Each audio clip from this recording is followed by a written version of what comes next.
Tea, a short story by Saki, narrated by Darren Callow. James Spencer Prinkley was a young man who had always had a settled conviction that one of these days he would marry. Up to the age of 34, he had done nothing to justify that conviction. He liked and admired a great many women collectively and dispassionately, without singling out one for a special matrimonial consideration. Just as one might admire the Alps, without feeling that one wanted any particular peak as one's own private property. His lack of initiative in this matter aroused a certain amount of impatience among the sentimentally minded womenfolk of his home circle. His mother, his sisters, an aunt in residence, and 2 or 3 intimate matronly friends regarded his dilatory approach to the married state with a disapproval that was far from being inarticulate. His most innocent flirtations were watched with the straining eagerness which a group of unexercised terriers concentrates on the slightest movements of a human being who may be reasonably considered likely to take them for a walk. No decent-souled mortal can long resist the pleading of several pairs of walk-beseeching dog eyes. James Spencer Prinkley was not sufficiently obstinate or indifferent to home influences to disregard the obviously expressed wish of his family that he should become enamoured of some nice, marriageable girl. And when his Uncle Jules departed this life and bequeathed him a comfortable little legacy, it really seemed the correct thing to do to set about discovering someone to share it with him. The process of discovery was carried on more by the force of suggestion and the weight of public opinion than by any initiative of his own. A clear working majority of his female relatives, and aforesaid matronly friends, had pitched on Joan Sebastable as the most suitable young woman in his range of acquaintance to whom he might propose marriage, and James had become gradually accustomed to the idea that he and Joan would go together through the prescribed stages of congratulations, present receiving, Norwegian or Mediterranean hotels, and eventual domesticity. It was necessary, however, to ask the lady what she thought about the matter. The family had so far conducted and directed the flirtation with ability and discretion, but the actual proposal would have to be an individual effort. Spencer Prinkley walked across the park towards the Sebastable residence in a frame of mind that was moderately complacent. As the thing was going to be done, he was glad to feel he was going to get it settled and off his mind that afternoon. Proposing marriage, even to a nice girl like Joan, was a rather irksome business, but one could not have a honeymoon in Menorca and a subsequent life of married happiness without such preliminary. He wondered what Menorca was really like as a place to stop in.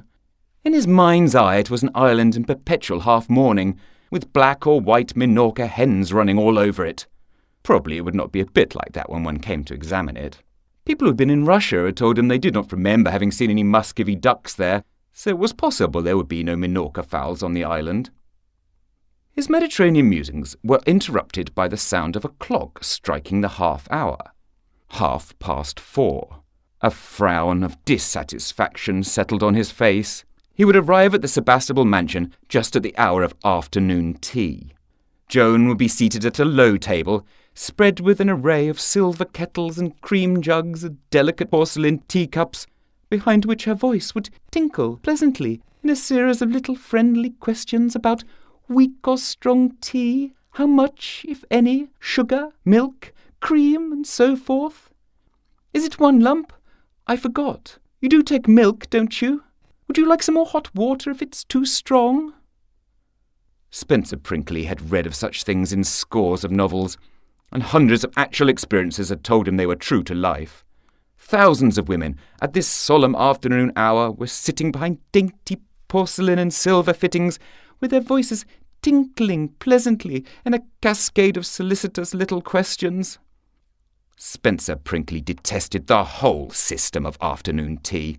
According to his theory of life, a woman should lie on a divan or couch, talking with incomparable charm, or looking unutterable thoughts, or merely silent as a thing to be looked on. And from behind a silken curtain, a small Nubian page should silently bring in a tray with cups and dainties, to be accepted silently, as a matter of course, without drawn-out chatter about cream and sugar and hot water. If one's soul was really enslaved at one's mistress's feet, how could one talk coherently about weakened tea? Spencer Prinkley had never expounded his views on the subject to his mother. All her life she'd been accustomed to tinkle pleasantly at tea-time behind dainty porcelain and silver, and if he had spoken to her about divans and Nubian pages, she would have urged him to take a week's holiday at the seaside.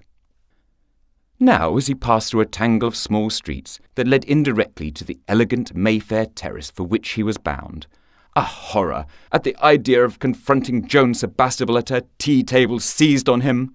A momentary deliverance presented itself. On one floor of a narrow little house, at the noisier end of Esquimalt Street, lived Rhoda Elam, a sort of remote cousin, who made a living by creating hats out of costly materials. The hats really looked as if they had come from Paris. The cheque she got for them, unfortunately, never looked as if they were going to Paris. However, Rhoda appeared to find life amusing, and have a fairly good time in spite of her straitened circumstances.